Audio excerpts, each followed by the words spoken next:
ودين الحق ليظهره على الدين كله ولو كره الكافرون. أما بعد فقد قال الله تبارك وتعالى في كتابه المبين: إن الصلاة تنهى عن الفحشاء والمنكر. وقال رسول الله صلى الله عليه وسلم: بين العبدين بين الكفر ترك الصلاة. صدق الله مولانا العظيم وصدق رسوله النبي الكريم. اللہ تبارک و تعالیٰ کا احسان عظیم ہے کہ حق تعالیٰ نے ہمیں اس متبرک و منور مجلس میں بیٹھنے کی توفیق دی. بہت دنوں سے قلب میں آرزو و تمنا تھی کہ آپ حضرات کے روبرو نماز کو گفتگو بناؤ. اس مقصد کو سامنے رکھ کر لبکشائی کے جسرت کا ہوں، اور میں اپنے آپ کو بہت ہی خوش نصیب سمجھتا ہوں کہ آپ جیسے معظم و مکرم حضرات کے سامنے لبکشائی کا موقع ملا. خالق السماوات والارض نے امت مسلم اور اپنے محبوب محسن کائنات صلی اللہ علیہ وسلم کو بے بہا نعمتوں سے نوازا اور ہمیشہ توفہ سے فروز فرماتا رہا. ان نعمتوں میں سے ایک اعلیٰ تحفہ نماز کا تحفہ ہے. اس متبرک تحفہ کی فضیلت روز روشن کی طرح آیا ہے.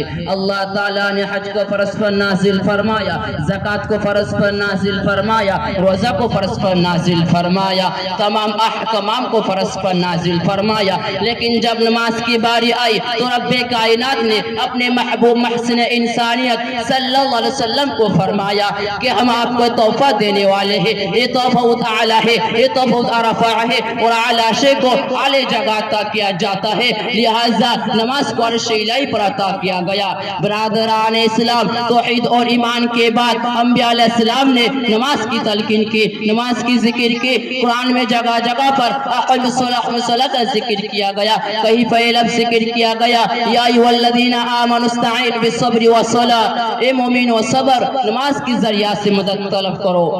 جب صحابہ رضی اللہ عنہم اجمعین کو حضور صلی اللہ علیہ وسلم نے معراج کا تحفہ ذکر کیا اور نماز کی بشارت دی تو تمام صحابہ کرام جھوم اٹھے. سبحان اللہ، اب تو ہمیں نمازوں کے ذریعہ ہمار مشکل آسان کر دیں گے. اب تو ہمیں خدا سے مانگنے کا واسطہ اور وسیلہ مل گیا.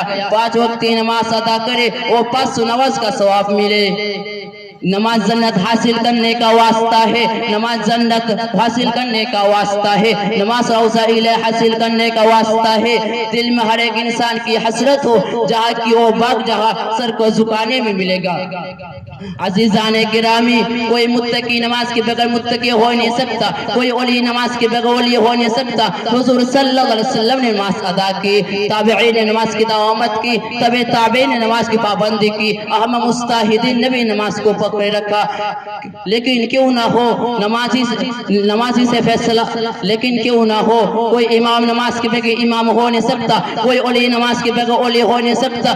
آپ بتا ہی نہیں سکتے، اس لیے کہ نماز ایسے ایک تحفہ ہے جسے شیطان کا مقابلہ ہوتا ہے. نمازی سے فیصلہ ہوتا ہے کون متقی، کون شفیع، کون انسان، کون شیطان. نمازی سے فیصلہ ہوتا ہے. میں بغیر حوالے کے بات نہیں کہتا. مشکوٰۃ شریف پڑھتے کو حضرت جابر روایت فرماتے ہیں کہ حضور صلی اللہ علیہ وسلم نے ذکر کیا بین العبد والکفر ترک الصلاۃ. جس نے جان بوجھ کے نماز کو ترک کیا گویا اس نے کفر کیا. ان حدیث کی روشنی میں نماز کی اہمیت اعظم من الشمس ہوتی ہے. اگر نماز درست ہو تو حج بھی قبول ہوگی، زکوٰۃ بھی قبول ہوگی، روزہ بھی قبول ہوگا. اگر نماز درست نہ ہو تو سختی کے ساتھ امتحان ہوگا. اللہ تبارک و تعالیٰ نے ہمیں سننے سے زیادہ عمل کرنے کی توفیق عنایت فرمائے. آمین. وعلینا الا البلاغ.